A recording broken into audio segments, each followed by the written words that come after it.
All right, let's watch this. Here we go. Hi, It's Jonathan. I'm Jonathan Rogers from Grinding Gear Games. Hi. And welcome to GGG Live. Yeah. Today we're going to show you an exclusive reveal of what's coming next for Path of Exile 2. Twitch drops are enabled on today's live stream, Pay to win. so you'll be able to claim your Sun Priest's Incineration rare finisher effect by following the instructions below. Now with that out of the way, let's get started. It's time to give you a teaser of what's coming in Path of Exile 2, the Third Edict.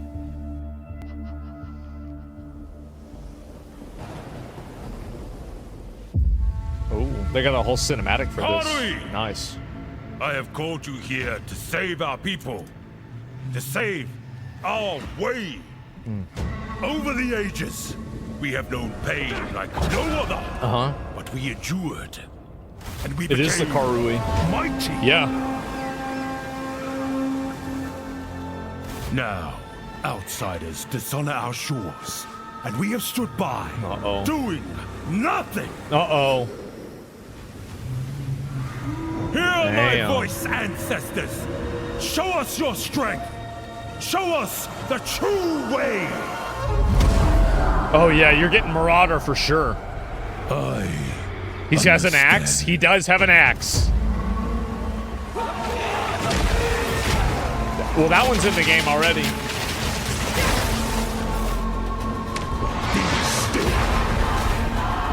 Oh!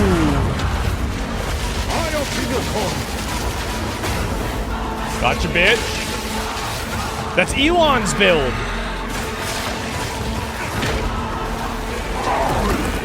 Oh. These fights look so badass. Damn. Damn. The true Makura Makoi will rise. Act 4. Wait, what? 3 interlude act. 35 new, wait, what? 35, 24 new bosses. What? Huh? They, what? 40 lineage supports, 25 in-game maps, 150 new notables, sprinting. What?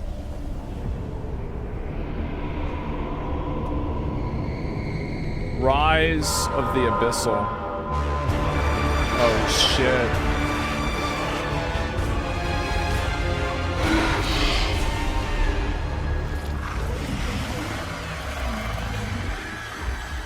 That's pretty cool. That's a lot of new stuff. Wow.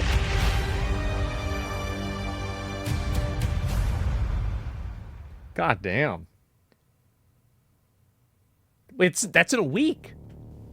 Now, as you can see, Oh, there's shit. a lot going on, and we have a lot to reveal today. Oh my god. We'll start by going over What? Act 4, the next chapter in the Path of Exile 2 storyline. Oh but my that's not all. God. There's also 3 new interlude acts to get you to endgame, which means we're removing cruel difficulty too.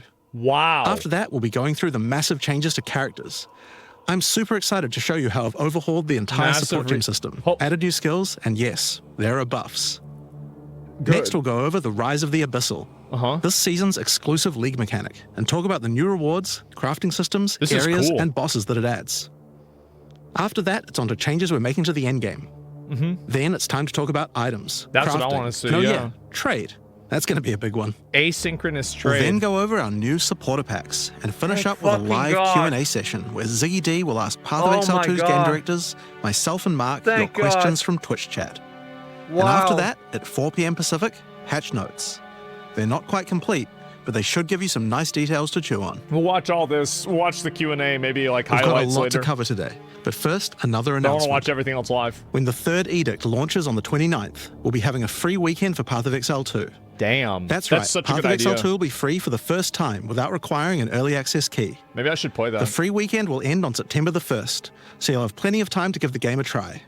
That's smart. All right, let's get started with Act 4. Let's see it. The story continues from the end of Act 3. Doryani has agreed to help you find an ancient weapon that can be used against corruption, the instrument of the Third Edict. The weapon was broken in ages past, but he believes that the pieces may be found in the Karui archipelago, the home of the Karui tribes. Damn. You will need to journey to Kingsmarch, All right. hire a ship, and set sail. When you open the map, you can choose to sail anywhere you like. Shit. Act 4 is completely non-linear, and you can visit the islands in any order you choose. What? Will you visit the pristine beaches of Whakapanu Island? Fuck. What? The Karui whisper of a curse that afflicts all who travel there. Perhaps it's related to the weapon you seek. Well, how'd they have all these new enemies? Look at all the new enemies Or they maybe have. you will visit the volcanic shores of the Isle of Kin. Look. The Kin have been more restless recently, Oh, this mining for sulfite and driven by some dark force. This is when they're gonna add this guy. Perhaps you will choose to consult with one of the local Karui tribes. Their ancient wisdom could hold clues to finding the shit. Third Edict. No matter where you choose to go, you will fight dangerous beasts, find fabulous treasures, Damn. Rat. Oh, that's for a fucking necromancer. and battle incredible bosses. A challenger! Damn. Come. This bro, he just turned himself into Wukong. There are 8 islands to discover, each teeming with its own flora and fauna. Act 4 contains over 100 new monster types, 16 new areas, 12 new bosses, Are you and plenty of kidding me? other interesting encounters. There's a huge amount to show, Bro. but we're not going to spoil too much here. We want to give you a chance to discover it all for yourself. What happens after Act 4? Wow. Well, until now, you had to repeat the entire campaign again before you could face the endgame. But after adding Act 4, the game is far too long to make you do that. Yeah, true. We needed something else to do in between the end of Act 4 and the endgame. So what else could we do? Add 3 new mini-acts, of course, and we're calling them the Interludes. The Interludes are a set of 3 temporary side stories that will be included in the game until Act 5 is released, that will take you to level 65 where the endgame can begin. Okay. The first interlude sends you on a journey back to Ogham. Renly has been leading the efforts to rebuild Ogham Village after the defeat of Count Geonor. But That's there's a the new first danger boss. afoot. The nearby town of Holton is surrounded by an impenetrable darkness, and each night their corrupted townfolk emerge to raid the Damn. local farmlands. I think I'm You'll gonna have to discover play new again. areas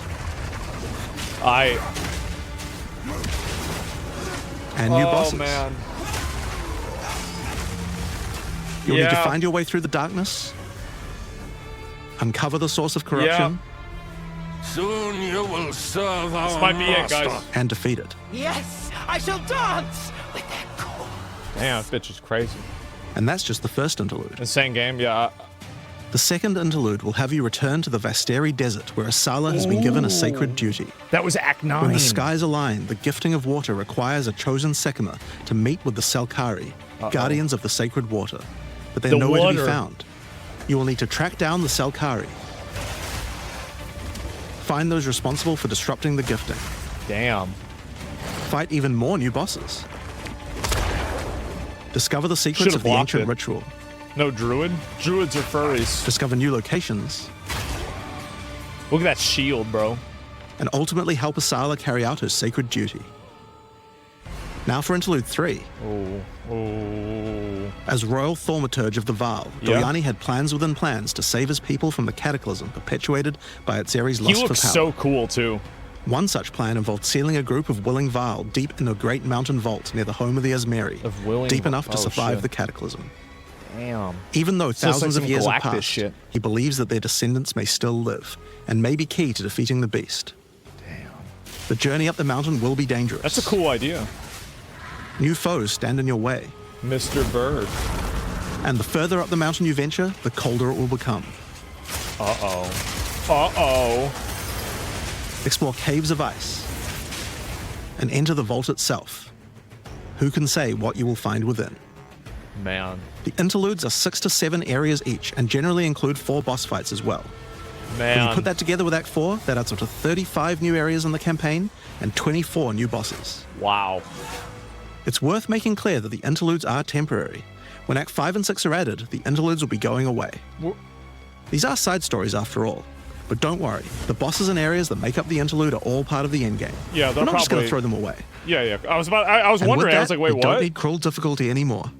No, we no, do no, know that that it makes was a pretty sense big now. chore to have to play through the campaign So multiple they're times like with each in-game character. objectives. And this was a huge reason that the campaign That's could smart. feel like a bit of a slog when playing through again. No, there's no way But they we would do have also done have that. another new feature I to was address confused that too. particular concern as well.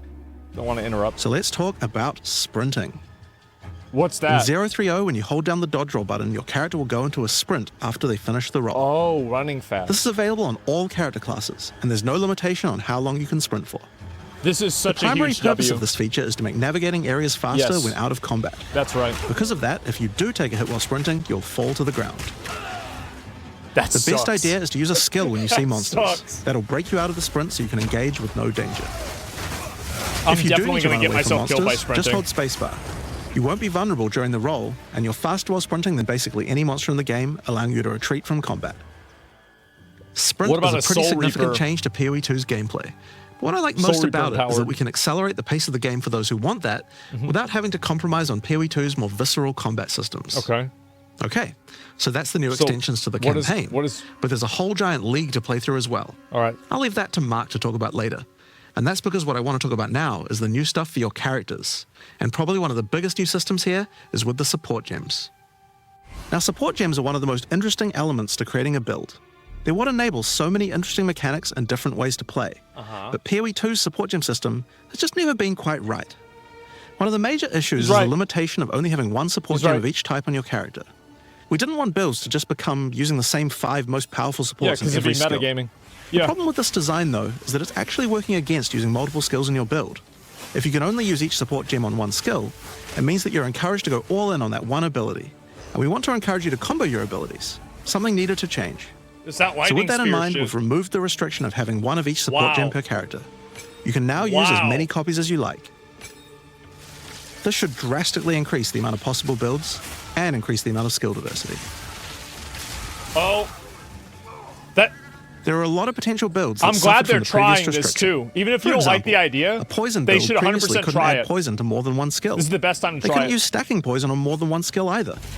This severely limited your ability to Yeah, combo yeah, with see? anything outside of the specifically designed poison archetype. Because But now every you can. ARPG is one button.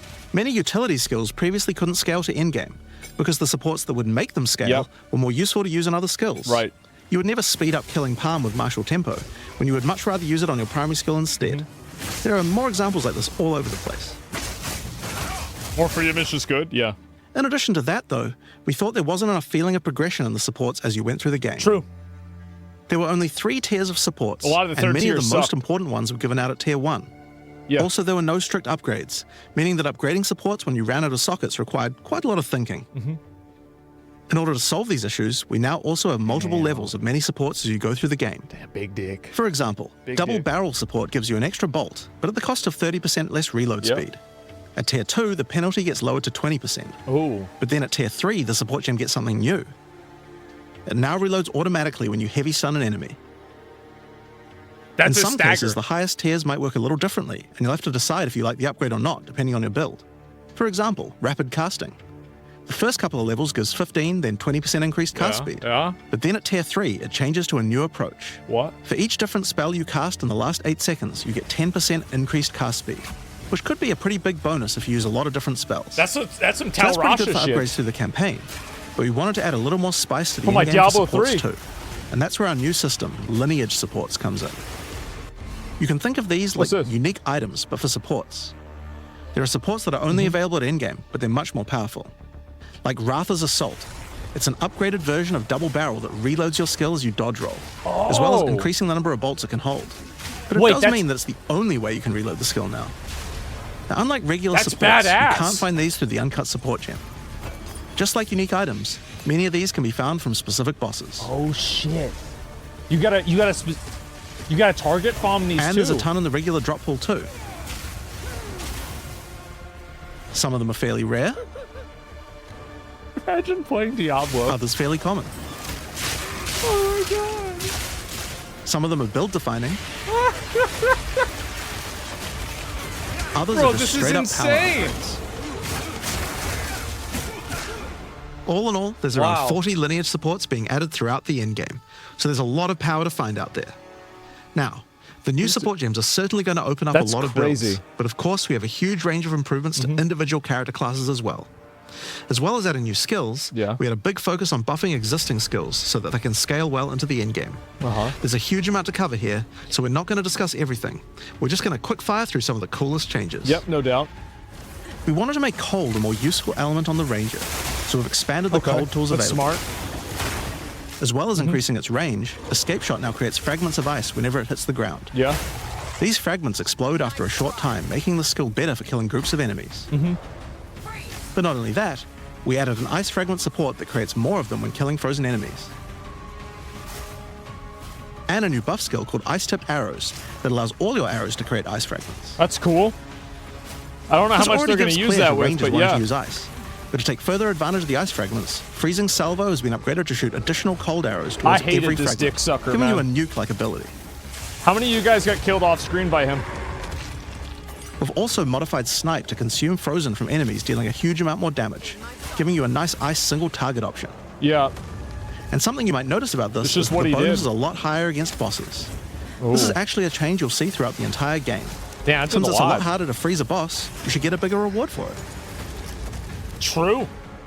Another theme you'll see throughout the game is making movement feel better.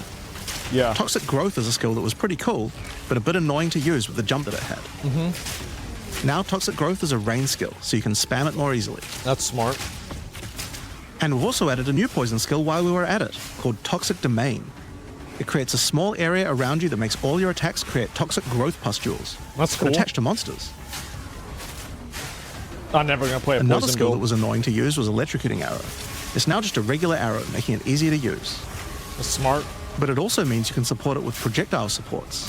Oh, And it shit. now also has area of effect, making it a tool for more than just single target, and allowing it to scale into the endgame. God damn. They're really We've cooking also with added this. a new This is spirit crazy. reservation called Mirage Archer. This is a meta skill that allows you to create shadowy clones of yourself Oh, to it's use not a skill of spawning over your your choice. head anymore.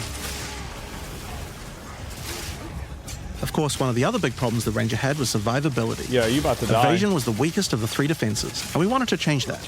Oh, Currently, What a evasion doesn't loser. evade all types of hits in the game, so you're still vulnerable to things like slams or unblockable attacks. yeah. To make evasion characters more tanky, we're adding a new mechanic called Deflect. What's that? Unlike evasion, Deflect works on everything, and if you successfully Huh? deflect a hit, you take 40% less damage. Is it Items like can now parry? give you a mod that gives you some amount of deflection based on your evasion. And there's a bunch of it available on the passive tree too. Oh, I see. Deflection is rolled in addition to evasion, so this is an upgrade for regular hits too. Yeah, it's basically, yeah, it's like spell suppression And kind of. unlike evasion, there's no maximum chance. You can reach 100% deflect against all hits Yeah, if you spell spec suppress. into it enough. Yeah. Of course, this is a buff that helps all Dex characters, so the Mercenary and the Monk, but especially the Huntress, are seeing big defense boosts from this as well. That's so OP. Speaking of defensive Yeah. mechanics, let's talk about block and parry. Now, one of the big concerns on the release of the Huntress was parry feeling unreliable. Uh-huh. One of the big reasons for this is there's a lot of hits that are not blockable, and thus not parryable either. Sure. So a huge This balance bitch. change we're making Yeah. is that now everything is blockable, except for specifically unblockable red flash skills that bosses use. Yeah, we're playing tank for sure. This makes parry Oh, much yeah. more reliable. And not only that, but to make block and parry nicer to use, you now also move faster than before while using these abilities. This is a massive buff of Oh, passive yeah. block as well. So to counter that, we did have to lower the max passive block a bit, but overall you should feel much safer. Fire skills on the warrior were not really cutting the mustard, so we decided we needed to upgrade a bunch of them, but also add some more as well. Uh-huh. Let's start with a buff. Perfect. Yeah. Volcanic Fissure now This is branches big. into multiple fissures, giving it much more clearing Oh, wow. potential. I still don't know if that's enough. We've also added a new skill called Forge Hammer. This skill Oh. throws a molten hammer that does a slam at a distance. You can recall the hammer back by using the skill again if you like, but the cooler thing to do is to use a Warcry near it. Using a Warcry makes the hammer explode, Oh. making a bunch of volcanic fissures around. That's cool. Volcanic fissures re-trigger when you slam them, so it's a great skill to make a flaming arena to fight a boss. Damn. What the fuck? We also buffed Perfect Strike That's to have a much cool. larger area of effect, and changed Molten Blast to not always force you to move forward. Trust me, it feels a lot better to use now. The skill now has massively boosted chance to ignite monsters as well. Uh-huh. And you're going to want to ignite monsters due to a new glory skill called Ancestral Cry. Ancestral Cry charges up with glory by igniting monsters, invoking King Kalm's favor. After you do, use it to channel Kaum's ancestral power. Every attack will be ancestrally boosted with fire. Your very steps will explode, triggering volcanic fissures, and molten balls will erupt from your attacks. Warrior shield skills were another area we wanted to improve. Now that we've got sprint, we actually don't need to have a cooldown on shield charge anymore. True. And now also does more damage the further away you are when you use it. Man. Shield wall got significantly upgraded AoE. Also, you can shield charge right through it to trigger all the walls. Oh my god. We also added a new shield war cry. Fortifying Cry gives you a defensive buff, but it also builds up charge on your shield that empowers your other shield skills. Oh my god. And Magma Barrier now doesn't require timing in order to use. Just wait for your shield to charge up and block. Great. Seismic Cry now just sit stuns there. enemies that are primed for stun. Yeah, we gotta build the wall, boys. And we changed the Sunder interaction with Armor Break. It now also gives a Sundered Armor debuff that makes enemies take 40% extra physical damage. Ooh. Great for Damn. bosses. This guy's getting dicked. Ancestral Warrior Totem's undergone some pretty significant changes too. We wanted the does it skill do? to feel more like using an ultimate. That summoning an ancestor to fight for you was a big deal. Okay. So we've changed this totem to require 3 endurance charges to summon. Damn. And massively buffed its damage. It also now scales your weapon damage too. Dude, this is gonna be so badass. Since there's no Holy limit shit. anymore, if you build around generating endurance charges, you can summon an entire forest of totems.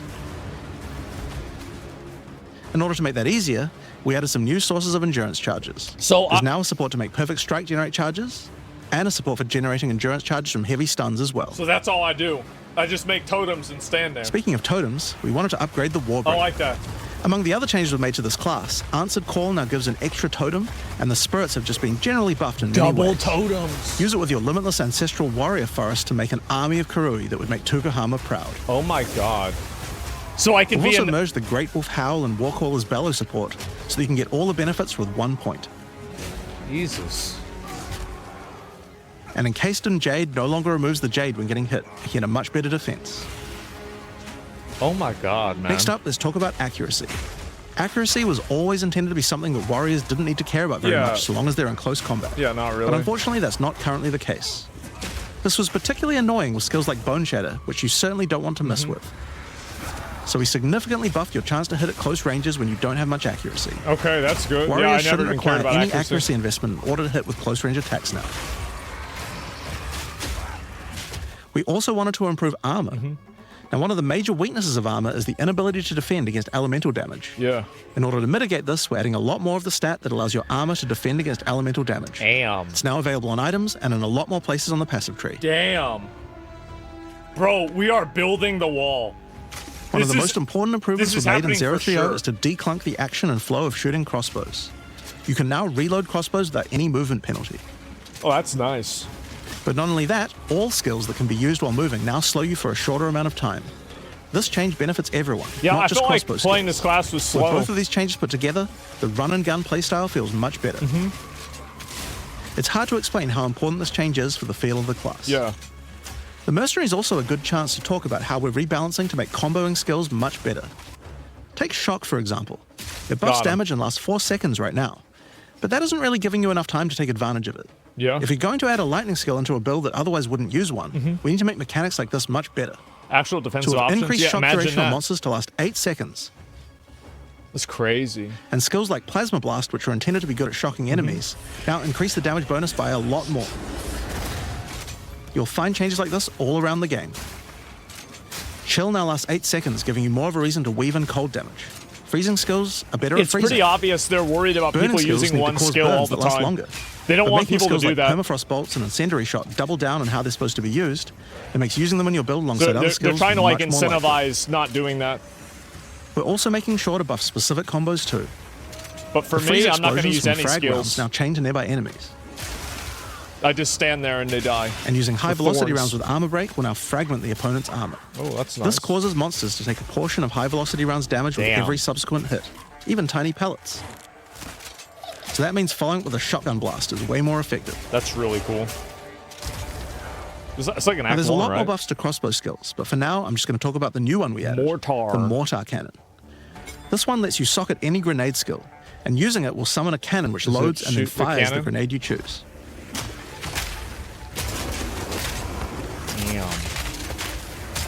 Damn. Another issue on the Mercenary were banners. They were just not very good, Yeah. so we're doing a big upgrade to them. They now last longer, don't disappear when moving out of them, and we removed the Valor mechanic. They now just give a much more consistent and stronger I buff, never know how banners and you can work. use them when you get Never enough learned glory. it. Never learned how they work. On which, one of the main focuses was making various minion types more useful to use together. Melee minions in particular were just not that great compared to No, ranged they were ones. garbage. As a starting point, we just straight up removed the requirement for minions to have accuracy. Attack minions now always hit, which makes them way better. Wow. Brutes got some good numeric buffs, but we also added a new command skill where they do a war cry that intimidates enemies and detonates any frozen monsters and allies around you in a big cold explosion. What? We've also changed the Frost Mage's command skill to an ability that adds ice armor to your other minions, adding a layer of defense. And it makes them deal cold damage back to the attacker as well. So then you Ice see... armor also makes the minion count as frozen, so the Brute's Warcry can detonate them too. That's An Earth was synergy, man. changed to work on corpses of your dead skeletons, allowing you to summon the minions more easily in boss fights. Yeah. And they So also got a on new Earth jump or ability, whatever. allowing them to get into combat faster. They need to make those things last Ray longer. Spectre was also feeling pretty weak for the spirit cost they have. To be honest, we were a little afraid of these when we first balanced them. He We've should both be. decreased the spirit cost for a large range of monsters, and have significantly increased Spectre damage too. They should feel a lot more impactful. So they're going to be OP, basically. There's going to be like one There's also random a lot of mob new from like Act spellcaster 4 weapons that with wasn't newer cult tested. skills. It's going to be like super But I'll OP. just talk about one of them that I thought was particularly cool. The Reaping Staff is actually a wicked scythe that gives you a new ability called Reap. When an enemy is low in life, you can dash forward and rake enemies with the scythe to cull them instantly, healing you. It can also inflict That's critical cool. weakness on enemies too. Now, there's a lot of balance changes in the Witcher's Ascendancy classes, but I'll just talk about two of them for now. Yeah, they have Necromancer. On the Blood Mage, you were previously required to spend your first points on Sanguimancy, Sure. which really was supposed to be the downside for being able to access the powerful abilities on the rest of the class. Uh-huh. In order to make picking the Blood Mage a better early option, we've made Yeah, I didn't Sanguimancy play this. free, unlocking the power of the rest of the class immediately. Oh, wow. On the Infernalist, the Demon form wasn't something people were really using because you lost your weapon stats while transformed. Yeah. Well, I didn't you no use it. longer do, so it's a much better option now.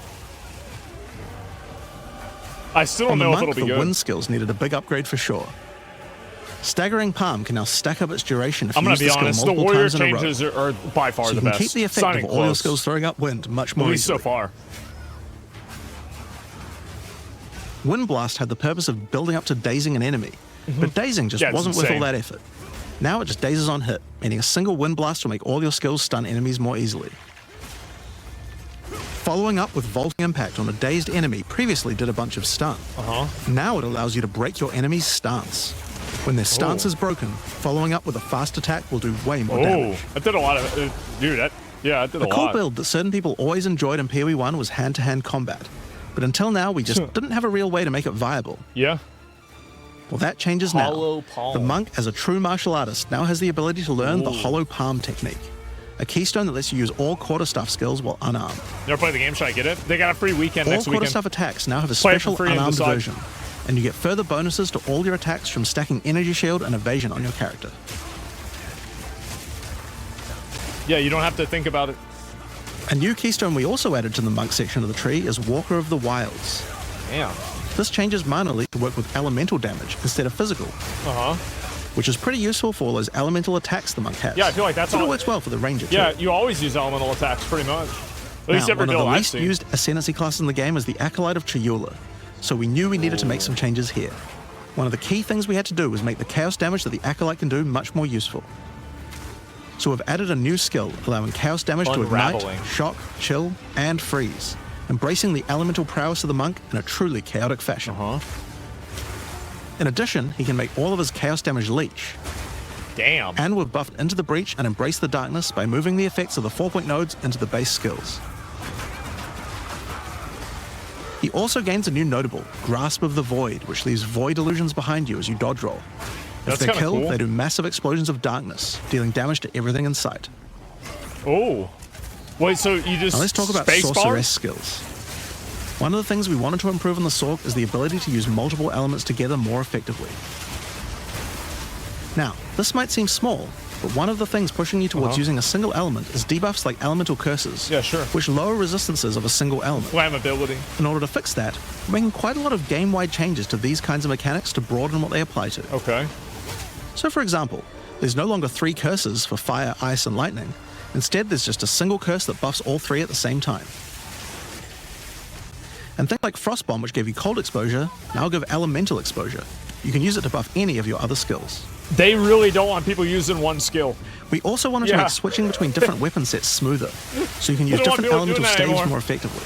To do that, we've removed the weapon switch time, and now happens instantly. This applies game-wide too. I mean, good. Yeah, no, you're right. Now, we didn't just want to stop there. We wanted to add some specific mechanics that work between different elements, and that's where elemental infusions come in. What's that? Certain skills can now drop elemental infusions. What? For example, when a frost bomb explodes, it leaves behind a cold infusion on the ground. After picking it up, you can spend it on one of any number of different skills to transform how they work. Spark will create a nova of cold infused projectiles. Ice Nova will leave a chilled area on the ground. And we also added a new low-level skill that fires ice shards. Use it with cold infusion though, and the ice shards will explode. Oh my god. Orb of Storms now generates lightning infusions when you cast enough spells near it. And that's all spells, by the way, not just lightning. Man. Once you have one, you could cast a lightning flame wall, which adds both fire and lightning damage to all the projectiles that pass through it. Or power up Ember Fusillade with lightning, which will generate arcs to nearby enemies as each fireball hits. Oh, arc. Those are my favorite skills. Or maybe go lightning on lightning with arc. This skill is now a projectile, and by infusing it, you can go full Palpatine. Yeah. Get fire infusions by blowing up monsters with living bombs. See, that's what I played a lot. Then use them with Comet to summon a giant fire meteor from the sky. Or use it with Firestorm, which transforms it from a small area into a much bigger one. Firestorm is unique in that it can be infused by multiple different elements at the same time. Add an ice infusion to rain down ice at the same time as the fire. This is so and add good. lightning to add deadly strikes from the heavens into the mix. Jesus. Or use it with all 3 to generate a storm that is truly apocalyptic. What are they going to add in Righteous Fire? Cold Snap has been simply turned into Snap. Previously, you could use it to shatter ice, but now it works to detonate all of the different elemental ailments. Yeah, you gotta and put makes them that leave in there. behind infusions. With Templar? And just like how you could now. previously use it on Frostbolt, you can now also use it on Orb of Storms and Solar Orb to detonate those as well. It's actually which means you can crazy. create many infusions at once. Like the amount of like spell synergy they have. We also have a Spirit Reservation skill Oh my god. and a support gem to help generate them too. On the passive tree, we've added quite a few new keystones to the Sorceress RF section. is hated by the dev team. Here are a It couple should of be. examples. The Black It's a Flame retard Covenant skill. keystone converts your fire spells It to is. chaos It's a retard skill. and causes your ignites to deal chaos That's damage. why I want it. Your fire spells and ignites will also turn purple. The Ritual Cadence keystone causes your invocation skills to trigger Not more even a full game. times. Yeah. It makes Guys, them this trigger game's in periodically beta. over a longer duration instead of one. These are Great those improvements for a auto-bomb beta. builds. Now, in addition to skill changes, we've added a lot more options for the passive tree for each class. Okay, let's see it. Overall, there are more than 100 new notables on the tree, usually around 20 Still per waiting. class. Yeah, there's along with 5 more smaller clusters classes as well. that are going to come out. Check out the old version. And here's the new There's version. more. It's a lot more dense, and there's more interesting nodes than before. What? Now, we probably can't go through too many of these in the live stream, so I'll just show you one from each class's area of the tree. We tried to be a lot more thematic with the new nodes. So, for example, the Molten One's Gift. Yeah. It lets the benefit of Armor Break apply to your fire damage. Or how about Last Stand, which gives you lots of stats as your situation becomes more and more desperate. Damn. So I can A use lot that. of these have themes aligning with ascendancy classes. Like for the Gemling Legionnaire, for example. You have crystallized immunities, which makes you immune to different status ailments, depending on which support gem color you have socketed the most. Another ascendancy class aligned notable is Sanguimatic Rituals. It allows arcane surges to generate life instead of mana, unlocking that support gem to be used with the Blood Mage Ascendancy. That would be insane. In the for Sork area, tank you'll build. find these Archon nodes that allow you to convert all of your elemental That'd be damage to a crazy. specific element. That's insane. You become a Lightning Archon when you spend enough mana, after which all your skills will be converted to lightning, and you will do extra lightning damage as well. Man. We have ones for cold and fire too, with different triggers. How do they come up with these trees? Here's another cool one. What Elemental else are they gonna Practitioner do? gives crit bonuses if you've triggered a skill recently, while also making crits generate more energy for triggers. Or maybe you'd like the Great Boar. It gives you a reason to stack dexterity to make you tougher, giving a bonus to life and stun threshold. Oh, wow. Or the Cunning Fox. It straight up gives you 5% quality to all your gems. Wow. Now, another major change is Wow. attribute requirements. We felt like players probably had a few too many nodes and attributes and not enough in interesting passives. So we lowered attribute requirements by 25% across Just the board. fucked me. Yeah, I had to get extra That means stats you'll have too. more points to spend on interesting notables rather than just needing to allocate Exactly. more strength, dex, and int. Bro, they actually listen to the community. Now, there are like, way this more is changes crazy. than just these. These are just some of the cooler How do ones you we do wanted to show this? off. But I'd say that's just about enough for now. What the fuck, We're not even man? half done yet. What? So I think it's time that we talk about the League, the rise of the Abyssal. Okay, And to all do right, that, all right. I'd like to hand things over to Mark. All right, bro. As you just saw, even though there are major changes to the campaign Oh for my this God. update, we want to make sure that Says we're every not even time you come halfway back from done. expansion, each area feels different with something extra going on. It is really important to make sure your experience when returning between expansions is fresh and filled with new content. And the way we did this was through leagues.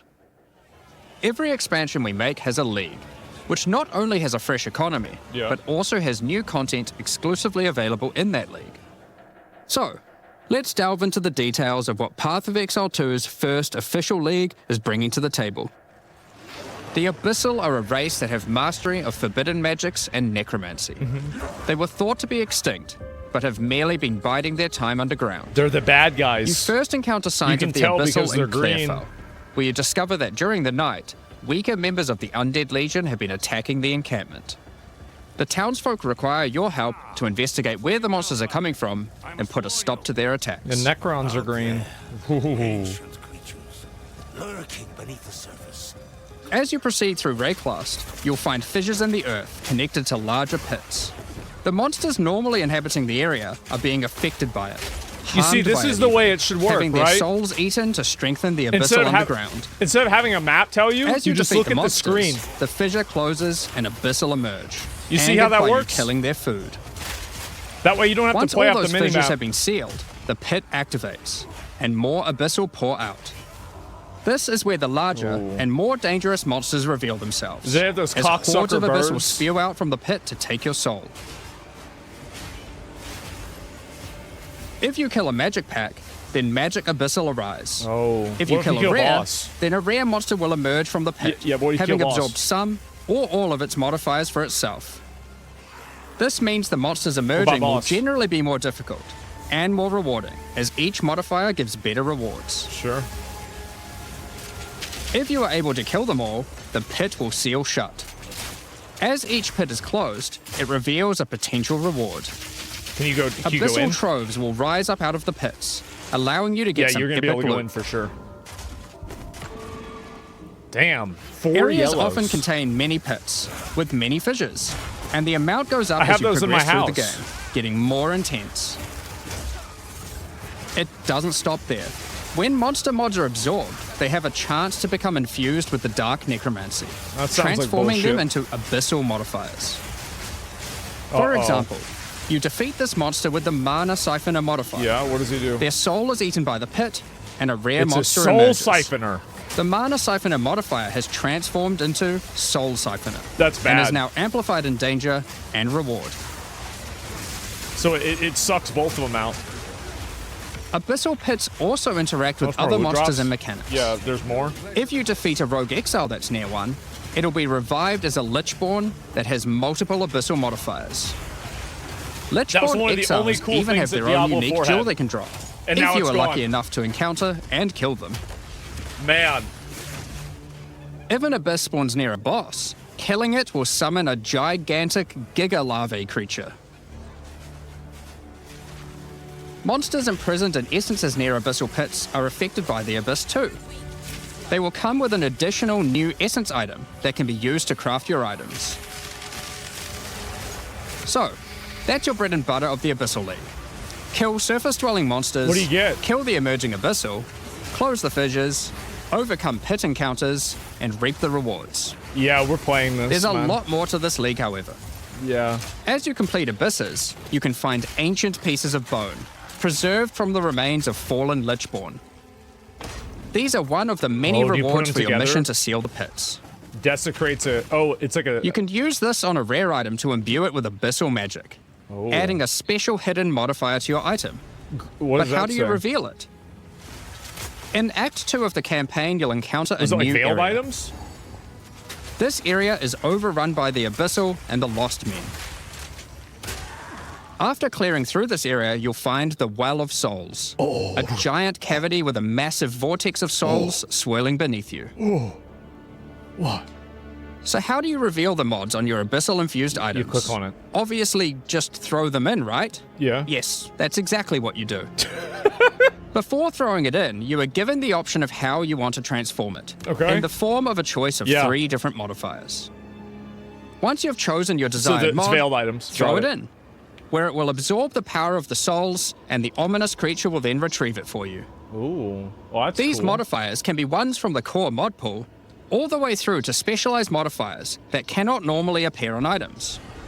During the campaign, you can use it as a way to more easily add useful existing mods, but during the endgame, there is a whole set of new and powerful mods you can add to your items. That's cool. Like this mod for crossbows, that allows you to place an additional ballista totem. That's a lot. Wow. Or this one that adds spirit to your staff. That 67? Or this one that allows you to generate more combo with your quarterstaff skills. Holy shit. And speaking of What? endgame, you can also use the system to craft waystones. Ooh. With a preserved vertebrae fused into your waystones, What? you can get some new modifiers that push difficulty what? and rewards to new heights. Like what? Here are some examples of Eat those the mods. soul. Oh, no. You always get a choice of 3. Oh, no. So you can avoid anything you don't think your character is capable of. Oh. Not again. With this modifier, the natural inhabitants of the area are all Which is- spawned yeah. near abysses.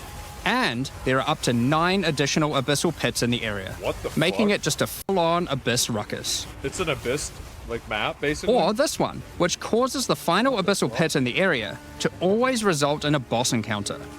Be it Damn. either one underground or one that emerges Are out. they going to show you what it's like underground?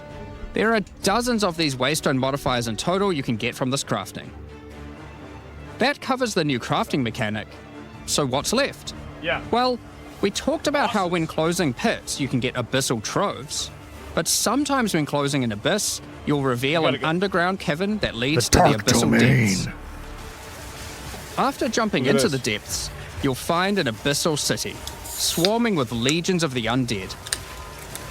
When underground, every single rare abyssal enemy will have an abyssal modifier. Uh-huh. And at the end of the dungeon, you'll even find a rare with a more powerful Lichborn modifier. What about a boss? Like Once that you're dick able sucker. to defeat this powerful rare, you can also find some nice rewards. Aside from the entire area being valuable due to the abyssal modifiers on the monsters, it has its own specific drops too. One example is a set of lineage supports that can rarely be found in these depths, like Kurgle's Leash. Kurgle. Who's that? This support empowers both you and your minions when you command them, Oh. granting unholy might to you both. Oh, that's really good. Another What the fuck? depth-specific That's outcome insanely is a good. set of omen-like items that amplify Elon your and Asmon abyssal campaign crafting. collab. That would Additionally, we're adding some new socketables Yeah. that can drop from the abyssal depths. Take Ullaman's Gaze, which can be socketed into your armor.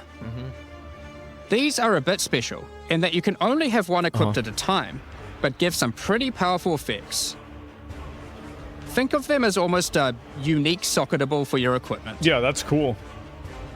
In the endgame, where you can still find depths, you also start to find a different type of underground chamber.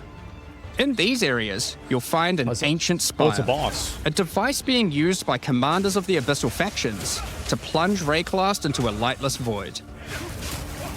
Your goal is simple. Kill him. Kill this commander I and knew destroy it. the spire. I'm smart. There are 4 bosses in the Abyss League, Wow. and there are some pretty cool uniques available from them. Okay. An example is this build, Oh, yeah. Darkness Enthroned. That was in PoE Will. It has 2 sockets. But hold on, socketables don't work on belts. What? Well, This belt has a special mod that allows it to count as a different slot for the purpose of socketables. This one, for example, counts as a helmet. I kind of want one that counts as a body armor. Oh, wow. I wonder how rare that one is. That's good. You can also find this unique jewel, Undying Hate. Oh, no. This jewel transforms part of your passive skill tree into an look at that abyssal number. version and has multiple depths. Oh, no. The deeper it goes, the more of your passive tree is affected, allowing you to fulfill your fantasy of becoming part Abyssal Lich. Not this again. Now, the last thing that Abyssal Commanders can drop is a Finger of the Lich. But what use do you have with a random undead He's the finger? one with the staff. Well, the next time you return to the Well of Souls, with the finger in your inventory, your does it character will force almost craft? feel compelled. To do what, though, you might ask? To force To craft? jump in. Wait. The items you threw in came back more powerful, right? So, what's the worst that could happen? Well, you will just have to find that one out for yourself. Along with the introduction Man. of Act 4 and the interlude, we will be Man. adding 25 new in-game maps. Man. These maps will contain all the new monsters and bosses we're adding, improving variety and giving you opportunities Man. to experience the new boss fights many times. Let's take a look at some examples. Rock Pools is a map where you explore a shallow rocky coastline, surrounded by coral and filled with sirens. At the end is a giant This fat goblin boy. king boss, ready to eat sulfite and squish you like a bug. Oh, look how fat he is. Holton is an Ezomite township which has seen better days. That's you? No, it's not. Explore and clear the township to find a gothic, reaper-like boss, with That's the cool. ability to manipulate storms and fry you with both lightning and wither you with chaos. Given some of the new bosses added are a bit more epic, such as the Act boss and final bosses of each interlude part, Damn. it would be a bit of a waste to just use them as regular map bosses. Yeah, sure. Instead, Okay, so how's that work? We'll be adding some new mechanics to the Atlas that use them. These start appearing pretty Yeah. fast into the endgame Yeah. and will help bridge the gap until you do your pinnacle bosses. Yeah. In the desert biome, you can encounter a wild sandstorm. Ooh. What's in the 3 maps sandstorm? around the sandstorm contain a device you must activate. Upon doing this, the sandstorm's magic is disrupted, revealing the map inside and allowing you to access it and find the cause. Bro, who the fuck is gonna play D3 after the D4 after This presents itself in the form is of a boss, crazy. similar to the existing Citadel bosses.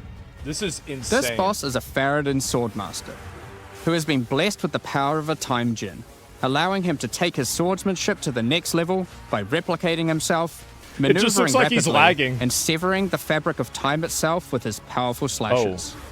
Damn. In the water biome, That's you'll cool. encounter a giant maelstrom, where one of the maps surrounding the water biome connects to It's a it, kraken. but the connection is obscured. You must run the maps nearby, hoping to find a beacon, which will remove the maelstrom and reveal the connection to that map. Got him. Another example is this Wow. Val Vault in the mountain biome. That's Zuri. But how do we get inside? You go in there. Running the adjacent maps to it will yield a Just key, go in there. which you can then use to gain access to this vault. Oh shit. Or you could just trade for one, I guess. You, Use the key to Guys, I dispel need the a key. powerful force field surrounding it, Guys, does leading anybody to have the a Val key? Elite and their rewards inside. here, add me. These all contain Uber versions of the Act 4 boss and the bosses at the end of each part of the interlude. And each have their own exclusive drop pool of new lineage supports, I didn't even do which, that. as Jonathan spoke about earlier, are powerful support gems that modify your skills in pretty crazy ways. As an example of a Garkon. lineage support which can come from the Faradin Swordmaster mentioned earlier, we have Garukan's Resolve, which causes your critical strikes to fork, but requires some mobility on your part to properly enable. What? I have From to... the boss sealed in the Val Vault, we have Paquate's Pact, What's which that? supports your war cries, causing them to inflict massive amounts of corrupted blood at the cost of your own life. Oh, that's Additionally, some maps can now spawn summoning circles, cool. What's that? a room Does it resembling summon an things? Ezomite henge. Activating this henge will does. spawn bosses. It's as simple as that. We'll also be making changes Okay. to how affixes and waystones work. I feel like the As game. the current PoE 2 prefixes shines equals with good, its bosses suffixes more than equals anything. bad, iteration isn't quite hitting the mark. I'm so glad they're adding new bosses. We tried something new here in Path of Exile 2, But after seeing the feedback, we decided we actually liked what we had in Path of Exile 1 more. Like Path of Exile 1, each affix will now be both difficult and rewarding. Waystone mods now grant an increase to the number of waystones dropped, and an additional specific upside attached to it. Nice. This means as you roll your map, they will continue to get more difficult and more rewarding, and allow you to customize the difficulty and rewards of your maps better. Yeah. For example, the Frostbitten mod, which causes enemies to deal cold damage, also increases the rarity of items dropped as its upside. Wait, that didn't happen? Whereas the Of Venom suffix modifier, which causes enemies to poison on hit, has the upside of granting increased pack size. Some maps will end up having a lot of rarity, some a lot of pack size, and others will just have a mixture of everything. Okay. That's... Due to now having more modifiers granting difficulty, we will of course be reducing the difficulty per modifier to account for this. That's smart. Yeah, some of them were too OP. That's your Atlas, maps, and Waystones. But what about Breach, Ritual, Pinnacle content, and others of the sort? Yeah, what about that? We're making some changes around this too. The first change is that you'll now be able to invest 2 points into your specific League Atlas trees before having to run the Pinnacle content.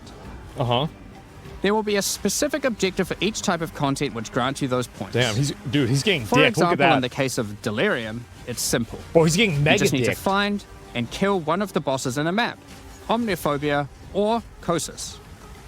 Damn. The rest of the points for each content come from the Pinnacle content, but we're making some changes to accessibility here too. Yeah, it's supporter pack. Currently, No, it's access usually to at the most end. Pinnacle content requires the same key at the easiest and most difficult version of the content. This creates a negative feeling where at lower difficulties, instead of wanting to run the content, you're often better off just selling it to someone who can run it at maximum difficulty. True. Yeah, this is a problem with the Uber bosses in PoE 1. To address this, each content will now drop splinters, which will not form into singular items. Instead of using the singular combined item in the realm gate, you can now just bring your splinters. Upon inserting the splinters into the realm gate, an interface will appear, allowing you to pick your difficulty, and you'll notice each difficulty has a different entry cost. Oh, wow. This means if you want to run easier difficulties, it costs less, which also allows you to run this content much sooner into the end So game. that gets more casual players that feel like they're able to do it. Because these encounters now just require splinters, their corresponding Atlas tree no longer affects the difficulty of them, and has been changed to purely affect the content and maps on the Atlas. So you just get more splinters. The Arbiter of Ash works a bit differently. Instead Isn't of it requiring crazy what splinters, happens he whenever still somebody needs smart crisis makes a video fragments. We now have only 2 difficulties of the Arbiter. The first, requiring the existing fragments obtained from citadels. The second, Uber Arbiter, requires Calamity fragments. These come from citadel bosses also, but only once you've allocated the maximum number of points in your boss Atlas tree, ensuring those citadels are at their highest difficulty So you level. can't speedrun it. Since we're talking about Pinnacle content, Yeah. we also felt that the leveling curve in the late game was a bit too steep. Yeah, it's too hard. We've smoothed this out a bit so that it's easier to get to the mid-90s. That's good. We've also added some new in-game unique items. Let's take a look at a couple. Okay, let's see it. Thunderfist is a pair of gloves that grants Crackling Palm, a skill which empowers your unarmed attacks, granting the ability to call down the storms themselves on enemies you hit. Put simply, literally every monster you hit with your unarmed skills will be struck by powerful lightning. Cool. Pair this with the aforementioned Hollow Palm technique to embrace your true unarmed prowess in combat. Another unique we're adding is Henekura's Sight. Equip this amulet to be granted the power of the Mother of Death herself. What? This is reflected by granting you a skill called Foresight. While you have Foresight, your dodge roll no longer avoids hits. But instead, being hit while dodge rolling restores you to full life and makes you unable to die for a brief period of time. You'll notice when this does occur, a copy of your character appears and takes the full damage. This is you seeing that future, as if you hadn't been wearing the amulet. Ultimately, your in-game experience should be more streamlined. With new content to find, you'll be able to invest in your Atlas trees sooner, engage with Pinnacle content faster, have less FOMO running said Pinnacle content, reach higher levels easier, and do all of that while finding many new chase endgame items. Yeah, this is looking really good. Talking about finding items is one thing, but what about crafting them? Yeah, you make the item. we've taken a step back and looked at some of our crafting systems to make some notable improvements. When I played, there Let's wasn't start enough with crafting essences, items. which suffered from an issue where the regular essences were effectively useless and didn't give players the tools or excitement that a crafting system should provide. To alleviate these concerns, essences are being changed in a few ways. Firstly, they're being changed to function like regals and add specific modifiers with specific values, meaning you know exactly what you're going to get. Wow. We found that players were often bottlenecked by regal orbs when crafting in the campaign, True. so this helps to fill that gap, That's how it allowing was in you to PoE better 2. upgrade your items.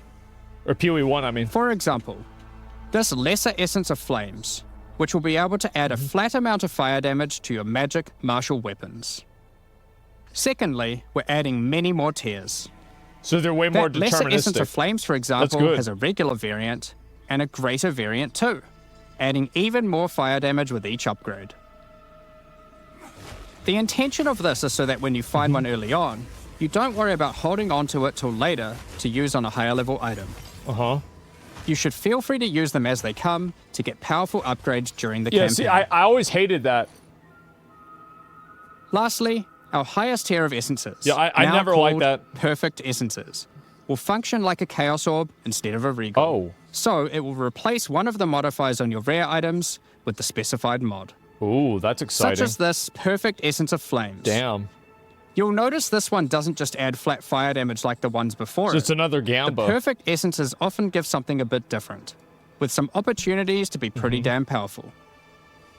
There are many different essences, each with many tiers, covering many of the more core modifiers you'd want on items early on, through to chase specialized ones for in-game. Speaking of So you in-game, can sprint we right really out of wanted to combat, expand too. our crafting options for late in-game crafting That's nice. projects. You might have noticed that at in-game, you get Damn. way too many transmutes. Wouldn't it be nice if some of those didn't drop, but instead you got something a little more powerful? At higher levels, you can now find Greater Orb of Transmutation and Perfect Orb of Transmutation. Wow. These can be used on normal items to upgrade them to magic, ensuring that the modifier generated is of a minimum level. It has like a tier This on it. is similar to how you find higher tier items on the ground, but for Damn. crafting. These higher tiers will also exist for Orb Damn. of Augmentation, Regal Orb, Damn. Exalted Orb, Damn. and Chaos Orb, meaning you can get all of the orbs required to take your item from normal rarity to a fully completed rare with guaranteed high tier mods. Wow. On top of these new core crafting currencies, we wanted to make sure there are powerful crafting bases to use them on. Now in endgame, you can start to find exceptional items. What's that? These are items that drop at normal rarity and are perfect for your from-scratch crafting projects. Oh, with They like can come with 28% extra quality, Yeah, yeah. up to 30%, or an additional socket to use your crafting socketables in. And yes, they can be corrupted for yet another socket. That's You three can sockets. also get exceptional unique items. Wait, so are these like To fucking... add even further to your crafting arsenal, we've added a whole suite of new omens to ritual content, and Oh my removed some God. of the more unimpactful ones that weren't being used. Oh my god. Some of the new omens include the Omen of the Ancients, which will cause your next Orb of Chance to not destroy the item, but generate a random unique of the same class. Or the Omen of Sanctification, which is my new favorite. This will cause your next Divine Orb used on a rare item to reroll the values of its modifiers, allowing it to exceed the normal minimum and maximum values, raising the ceiling on the new most powerful rare items in the game. So these are like This the omen ancestral will items also from cause your Diablo item 4. to become sanctified. Sanctified items cannot be crafted, just like corrupted ones, so consider carefully when you use this. Yeah. Another is the Omen of Chaotic Monsters, Oh which my will cause God. your next Chaos Orb to reroll all modifiers on a Waystone, allowing you to fix your maps if you get some modifiers that are not feasible for your build. Yeah, sure. Besides these examples, there is a huge variety of new omens for you to discover in your ritual encounters. That's crazy. With the release of Act 4, Everybody notably typing taking Ws? place in Let the me see. Kartori Archipelago, you'll be able to now find a new currency item. Yeah, people are pretty positive about this. Henikora's Lock. Henikora, the Kartori goddess of death, has the power of foresight and is able to see many futures, including the outcome of your next craft. Oh, So, imbuing her Got it. look onto an item gives you that same power too. So you get For example, so what you'll happens? know whether or not to use an Exalted Orb on your item, as you will know exactly what the outcome is. So, with all these new crafting improvements, it's safe to say you're going to be making some epic items. And not necessarily just ones for yourself. So given that, it's Damn. time to talk about a massive one. Damn. Trade. It's finally here. The moment we've all been waiting is it? for. What is it? Fully asynchronous trade. Over the years, the way Yes. players trade with each other in It's Path of so Exile annoying, 1 bro. has morphed from using Fucking the forums spamming people? through to the in-game chat, all the way through to using the website. Yeah, that's what I did. These systems, in all their I'm so iterations, glad they're worked for a fucking while, doing this. but with each iteration, new problems eventually reveal themselves. Be it requiring you to be in your hideout too much instead of out there killing monsters, or never getting responses from people who are either AFK or just can't be bothered. In order to finally solve this, and this has been a long time coming, we're adding a new system that allows you to buy items from other players without requiring the seller to be present. They can continue farming, killing monsters, AFK as they please, and can even be offline. With the introduction of King's March in Act 4, you will encounter Ange, assistant to Rog in the Meridian Free Traders Company.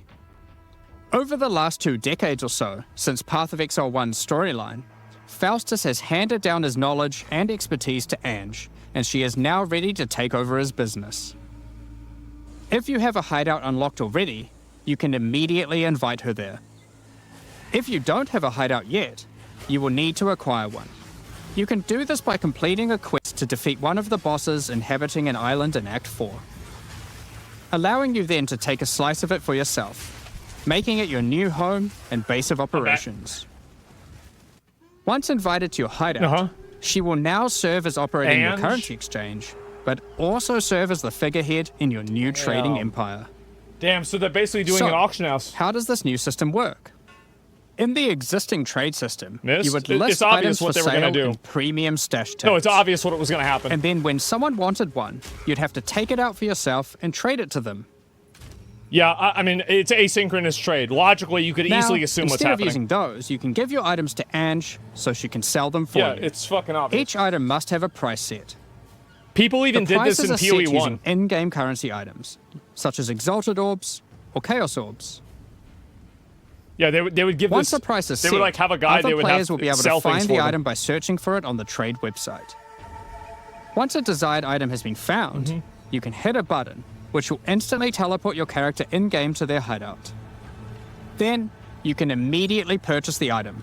And while there, if you want, browse their other goods. Wow. In case there's a good deal someone else hasn't yet discovered. Jesus. You'll notice that as a buyer, on top of the currency the seller set for the price, it also costs gold to purchase an item, as Ange has bills to pay after all.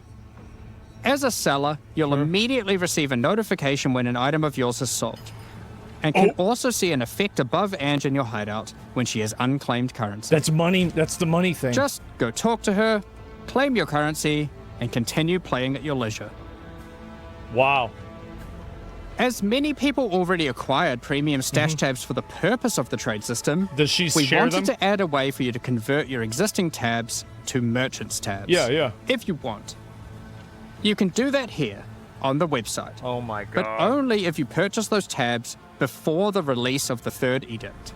Wow. To clarify, the existing trade system will remain fully Damn. intact, so your premium stash tabs will not lose any of their functionality.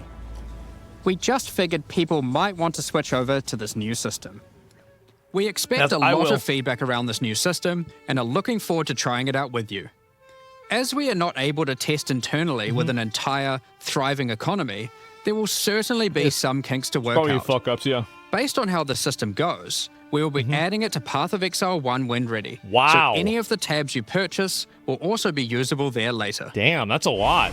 Next up, This is we're going to be crazy. talking about our new supporter packs.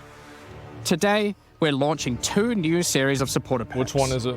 The Justice and Trathan Executioner packs. Am I gonna spend $500 Each again? tier contains the pack's full face value in points, alongside several exclusive microtransactions. As always, see it. the microtransactions in these packs are purely cosmetic No, and no, do no, not affect we're your gonna see character's it. power or progression in any way. Fun in the game. The Justice series of supporter packs contains 6 exclusive microtransactions. Claim Okay, let's glory see it. after defeating enemies, or inspire your allies by calling down Where's the the armor? Banner of Justice portal. The Sphinx Mystic hideout decoration will That's identify cool. items for you, displaying them as it does so. He long-necked This it. ancient creature has been presented with many items over the eons, so has some strong expressions to make on the quality of your wares. Become a Gross, true yeah. warrior, worthy of delivering the justice of the eternal gods, with the Apostle of Justice armor So I'm like a set. Roman fucking centurion? This armor set also comes with a match and back attachment scales of containing a set of justice. scales to measure your worth. With the Apostle of Justice finisher effect equipped, the Goddess of Justice herself will Ooh. appear to decide on a verdict for slain unique enemies. Witness as she decides the fate of your slain foes. Will they ascend to be amongst the gods or be banished to the underworld? Damn. What a loser. The Griffin fledgling pet will be a courageous companion as you journey throughout You got a Rayclast. bird? Take your place in the skies in the Plateau of the Gods hideout. This hideout comes with many different sections for setting up your home or base of That looks operations. nice.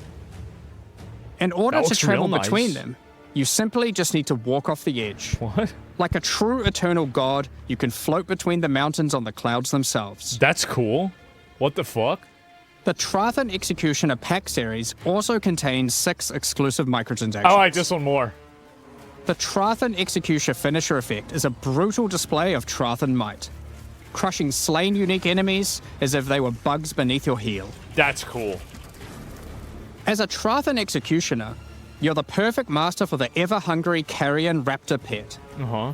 It has taken a particular liking to the taste of other pets, and at your Will command eat the it will bird? swoop down and eviscerate them, proceeding to satisfy its hunger by feeding on their corpse. The nobles of the 4 major Trathan houses had their mercenaries, but if Dude. their hired hands became notably irritating, they'd have to call in the Trathan Executioners. Oh my god. You can now embrace their methods and become brutality incarnate with the Cruel Trathan Executioner armor set. Man. The matching Cruel Trathan Executioner cloak, The cloak is will just shroud blood. you in scarlet as you crush the skulls of your enemies and leave a trail of blood behind you as you build up a kill streak. Or Can you use the imagine that on alternate a warrior? variant to simply put a skeleton on your back. I think I'll probably just do the Be skeleton, bathed honestly. in blood as you mutilate monsters with the Cruel Trathan Executioner character effect. The swirling blood increases in volume as your spree of slaughter continues. Both this effect and the cloak use the same kill streak for tracking how much blood is shown. After a long and tiring day of executions, enjoy a relaxing game of dice with the Goblin Gambler's Hideout decoration. Goblinos. They'll definitely be playing fair, right? They're getting it twisted. The Pulverizer map device brings a horrid efficiency to punishing the damned of Trathus.